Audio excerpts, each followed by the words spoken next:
This video is for educational and entertainment only. My goal is to inform others about the true horrors of manufacturing, selling, and being addicted to methamphetamines for over 20 years, and only getting caught once 5 years ago. I've been clean from all substances ever since that day. I cannot confirm or deny that any of these stories ever happened or that I have made over 25,000 drug deals since the mid-90s. Maybe I'm just a guy with a very good imagination who can make up incredible stories with amazing continuity throughout many dates and timelines. It took me 5 years for me to get a clear head in order to even think about these stories without them triggering me or urging me to return to the life I led for so many years. By viewing the contents of this video or any other video of mine, you agree to not attempt or recreate anything seen or heard while viewing them. I am not confessing to any acts stated in this video. The contents of this video should not be treated as factual or a confession. All names have been changed to protect the innocent and the guilty. Enjoy. Hello everyone. Today's video is going to be about everything that you need to know before you consider selling crystal methamphetamine. This video is based on my personal experience from 20 years of using and selling meth. Most of my customers that I have sold to in the last 20 years started out as being friends that I've known for 20, 30, or 40 years. If you are considering selling meth, be prepared to take to have your phone ringing off the hook, text messages coming in continuously, and the paranoia that comes with the fact that the police can put you behind bars at any time because of your cell phone. When I first started selling drugs, there were no cell phones, and all that I needed was a city park, a friend to throw a frisbee to, and a big bag of marijuana. Selling meth is very different. Meth addiction will make your customers do crazy things. Believe it or not, but there are meth dealers, and there are bad meth dealers, and there are evil meth dealers. Some of the things that I've seen bad meth dealers do are things like demanding their customers to let them have sex with their wives, make their customers work their ass off before getting any meth, or demanding their Air Jordans right off their feet in the middle of the winter. Then there are evil meth dealers, things that I have witnessed them do I won't discuss here, but I may do another video that focuses just on them. But for now, we will focus just on the things that you need to know before considering selling meth. The first thing you need to know is that it doesn't matter whether you're a good, bad, or evil meth dealer. The fact is that you have no friends. It doesn't matter if your customers are old friends and you've known them for 40 years, or if they're your neighbors that have lived next door to you and you've known them for 10 years, or if they're relatives that you've known all your life. They will laugh at all your jokes, which leaves you wondering if you were even telling a funny joke or not. Your oldest and dearest friends, who are now your customers, will try to get or do anything you need or want in order to get more meth. Your friends will now offer to mow your lawn for you and then return in the middle of the night and burglarize your whole garage and steal your leaf blowers, chainsaws, and tools. They will steal their own dad's coin collections, stamp collections, antique swords, or snap-on tools in order to get more meth. Everything that they steal in order to get more meth creates resentment towards you, the dealer, and it festers inside of them, which makes them have hatred towards you. They will stab you in the back, they will talk behind your back, and they will laugh at you behind your back, and they will plot against you. Even your right-hand man or your best friend still despises you deep down. In order to survive as a drug dealer, you cannot trust anybody at any time. If you don't believe me and choose to deal drugs, you are in for a rude awakening. And then there are snitches, and I will do a future video about snitches and how to spot them and avoid them so you don't get locked up. For this video, we will begin my first series called Meth Dealer Nightmares. These stories in this first series will prove that unless you can stay calm under extreme situations, and you also have to know what not to say when being questioned by a police officer, and you have to be able to think extremely quick and not appear nervous all at the same time. If you cannot perform, and when you're talking to your customers or the police, it is exactly that, a performance. Then you are probably not cut out to be a drug dealer if you can't do these three things. Because after all, like the saying goes, if dealing drugs was easy, everybody would be doing it. So let's get on with the story. This story takes place in the summer of 2013. In order to make money and make myself look more legit, I would do a little bit of tree service once in a while. I had a pole saw, which is a chainsaw on the end of a pole that extends, and I could cut down branches and brush and then haul them away in my trailer. I got this one job about 2 blocks away from my house. An older lady, and she needed all the trees trimmed, so I loaded up my pole saw in my trailer and went to her house, and it took about 2 days to trim all her trees and haul away all the brush. The lady that owned the property said that her husband had just died and she was getting rid of all his stuff and outside of her garage was a vintage automobile diagnostic center, which was as big as a large refrigerator. Something told me that it might have a lot of copper in it for recycling, so I told her I would get rid of it for her since it was sitting out in her driveway taking up space. She said okay, so I threw that on my trailer and I brought it home. So when I opened it up, it not only had lots of copper in it, I kind of suspected that it might have a lot of gold in it.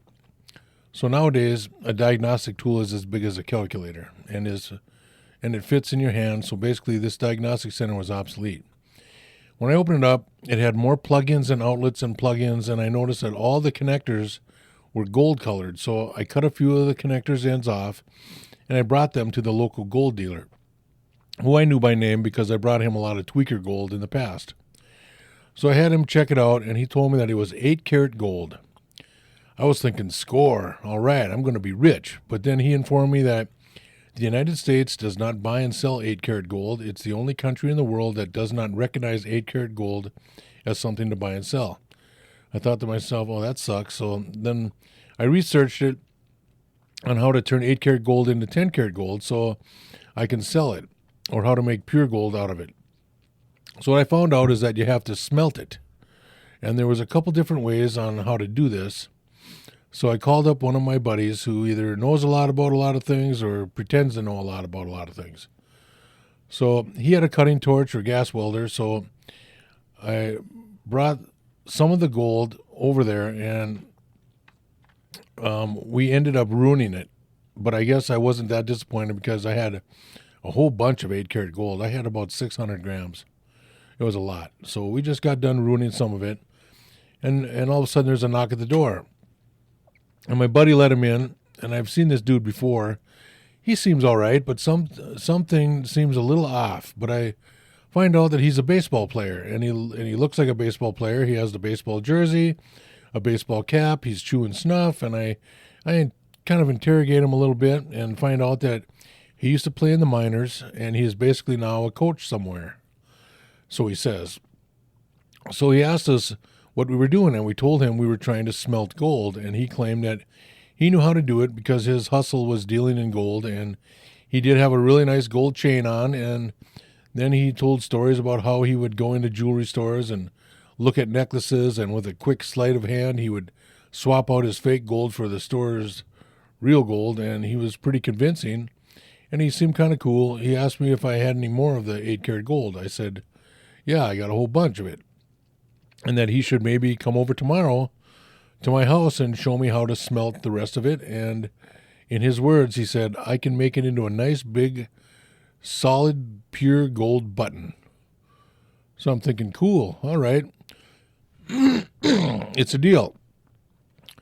I give him a little bit of meth to keep him happy, so he gives me his phone number and tells me to call him tomorrow morning. And hopefully he'll come over tomorrow and make me a rich man.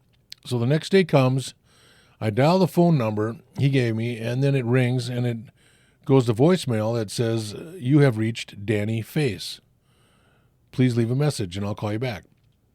I told him that I am out in the garage waiting for him. I'm sitting out in my garage waiting for him to call or come over, and I've got everything ready for him. I've got the torch, the other ingredients to clean the gold, and I'm just waiting there, and I've got a meth pipe full of meth waiting for him to show up, and he finally does show up. He comes in the garage, and he says, grab this and do that, and then he says it's not hot enough. Then he says it's the wrong tip, and it turns out that he didn't know jack shit about it. I'm thinking, oh, well, I'll just hang on to it until I figure out how to do it. So I got him high for nothing. He doesn't have any money. So I get him high as fuck from the meth. And, of course, I can't pay him for his services because he didn't do shit for me. So he's trying to figure out a way to get some of this good meth that I had. And he says, hey, I saw on the trailer outside that you have a pole saw. Do you want another pole saw? And I said, absolutely. He tells me that I can drive him out to his house, and we can get one right now, and he will trade it for some meth. And he drove a red Ford F-150, and I asked him, why don't you drive?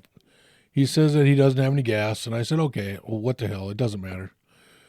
So we drive out to his house, and he knocks on the door, which at the time seemed kind of weird, but I thought nothing of it. So we walk around to the back of the garage, and he says there's a key under the mat in the back. So he checks under the mat, and there's no key, and he says, "Oh, what the hell? My grandpa must have been over again." So he literally breaks into the garage, which started causing flags to go up in my head. But I've seen tweakers do all kinds of crazy shit when they are trying to get meth. But he assures me that there's no problem. So we go in the garage, and there's 2 brand new mountain bikes. And I said, "Wow, whose mountain bikes are those?" He tells me that they're both his, and he just won them at work. And he went on to tell me a story about how he works construction, and there was a raffle at work, and he won them both, and he doesn't need them because he drives his truck. He don't ride bikes anymore, but it was kind of a weird story. But once again, I believe him because I guess I really wanted those bikes or something. I don't know. But I played it cool, and I asked him about the pole saw. He says, "Oh, it must be out in the shed." So we went out to the shed, and he said, "Oh, fuck, it's not here." And he says one more time that his grandpa must have been here and borrowed the pole saw, and he'll be bringing it back tomorrow. So now I've spent over an hour and a half with this dude, and I still haven't made a cent. Smoked up a bunch of meth with him, and I'm losing money quick.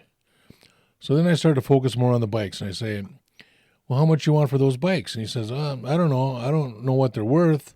What do you think?" And I know one of them was a brand new hardtail Gary Fisher with disc brakes. The frame was good material, so I knew that it was worth about $1,000. So I lowball him, and I said, "I don't know, how about $75 for this one?" And he tells me, "Give me $25 for the other one, and you can take them both." And something just told me that it was too good to be true because they were both brand new bikes, top brand names. So I just said, "No, that one's okay. I'll just take the one for $75." He says, "Okay." So we load it up.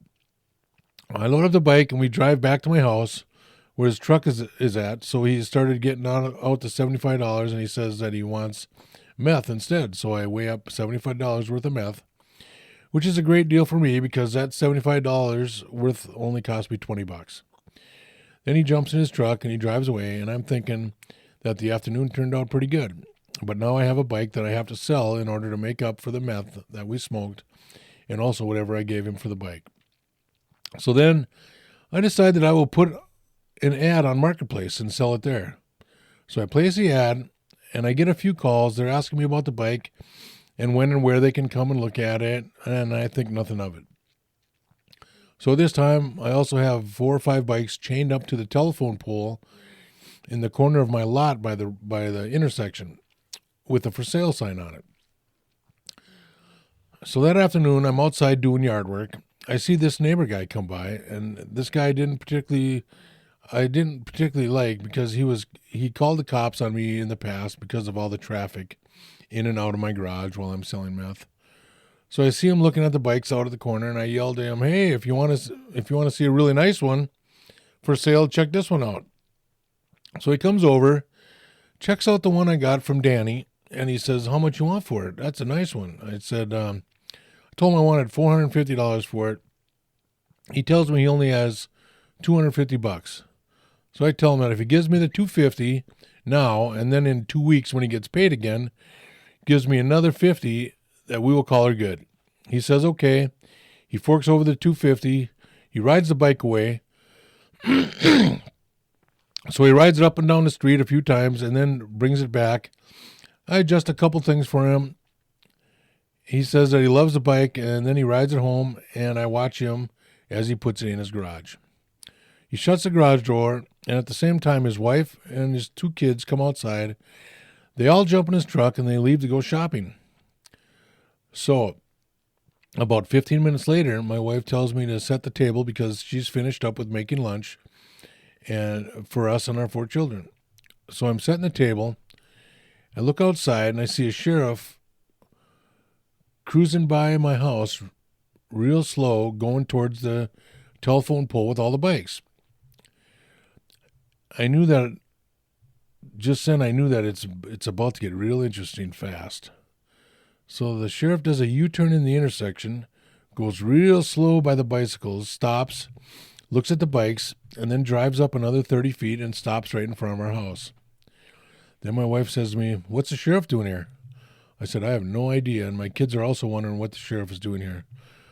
So I quickly run into the bathroom, stash all the drugs and paraphernalia that I had in my pockets, and now I hear a knock at the door, and I tell my wife and my kids, "Don't worry, I'll answer it. I'll be right back." So I go outside, and I say to the sheriff's deputy, I said, "Hi, can I help you?" And he said, "Yeah, are you so-and-so?" I said, "Yeah." He says, "I see that you have some bikes for sale." I said, "Yeah, I've had a bike shop for many years, and it's what I do. I sell bikes." He tells me, "Well, I am just interested in the one you had on Marketplace." He says, "You know, the Gary Fisher?" And how I answer his questions will determine if I am going to jail or not. I don't know if you know this or not, but if a sheriff comes to your house, he's either there to serve you divorce papers or to put you in handcuffs and haul you away. And I knew I wasn't getting divorced. And at this point in time, I was just hoping that my neighbor wouldn't come back from shopping and see the sheriff at my house. I told him, "Oh, yeah, the Gary Fisher that I advertised on Marketplace." He says to me, "Yeah, I know, I talked to you on the phone." Then I said, "Oh, okay, yeah." And I can tell he's getting nowhere with his questions. So then he asked me, "So is the bike here?" And I said, "No, it's gone." And then he said, "What did you do? Sell it?" And what you have to realize is everything that is being said is being recorded. So you have to play it cool. And then I said, "Just wait a minute. Let's back up." Then I told him there was a guy that lives in town. He stopped by and asked me if I'm interested in buying his bike.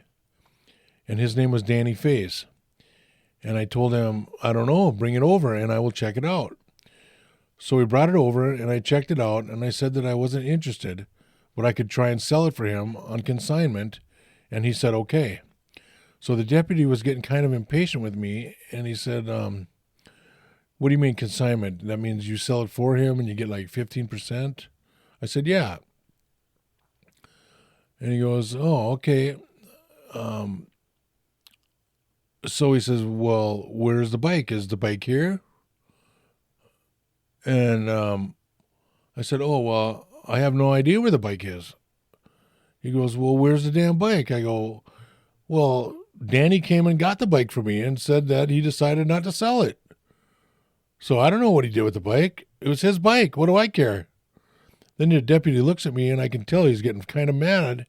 And he says, "Do you have a way to get a hold of him?" I said, "Yeah, I got his phone number." So I told my wife to go get my phone, and we're sitting there waiting, and the deputy says, "So how'd you come up with the name Danny Face?" I told him, "Well, when I give you the phone number, you can call it, and it'll say that you have just reached Danny Face on his voicemail recording." And then the deputy asked me, "Have you ever been to his house?" I said, "No." And then he said, "How did you know that he lives in town?" I said, I told him when he stopped by and asked me if I wanted to buy a bike and told him I would sell it on consignment. He didn't have it with him, and he said he'll go get it. And it took him about 10 minutes to go and get it, so I figured he lived somewhere in town. The deputy was trying to get me for theft or receiving stolen property, but I wasn't having any of that. At that point, I knew he was done asking questions and that I would be eating lunch with my family real soon. I told the deputy that he drives a red Ford F-150 with an 8-foot box. So then the deputy looks at me and he says, "Okay, I guess that's all I need. Have a nice day." He walked slowly back to his squad car, probably thinking really hard. And I closed the door, sat down, and had lunch with my family. And they all asked if everything is okay. I said everything's perfect. So a couple days go by, and I'm looking over the jail roster, and I see that Danny is a new inmate. So I called my buddy where I met the dude and asked him what happened to Danny. He told me that Danny burglarized his own mom's house, stole his mom and stepdad's bikes, and then got kicked out of the house, and then they pulled him over in his truck and caught him with a bunch of meth and syringes, and that he's going to be in jail for a long, long time. So I sat at So as I sat at the dining room table having lunch with my family that day, I realized what had happened that led up to what had just transpired. Danny, being a low-life needle junkie, brought me to his mom's house where he was already not welcome. We arrived when he knew his mom was gone, and he basically robbed her and then set me up and didn't give a fuck what was going to happen to me. I started chuckling when I realized how fucked he was right now. I still remember my 10-year-old daughter asked me what was so funny. Well, I told her that the sheriff told me a funny joke. And what did I learn from all this? Is that if a deal seems too good to be true, it usually is. And, of course, never trust a needle junkie. When this story took place, I had already had at least 10 years' experience of selling drugs and dealing with the police. If you decide to start selling drugs, I hope you know what you are doing, because if you don't, it could affect your freedom, your family, and your wife and kids' futures. I've been out of the life for over 5 years, and after retelling this story, words cannot describe how grateful I am to finally be free from all that crazy bullshit. I hope you enjoyed this story, and if you do, leave a like and a comment below, and I hope you enjoy the rest of this series. Peace.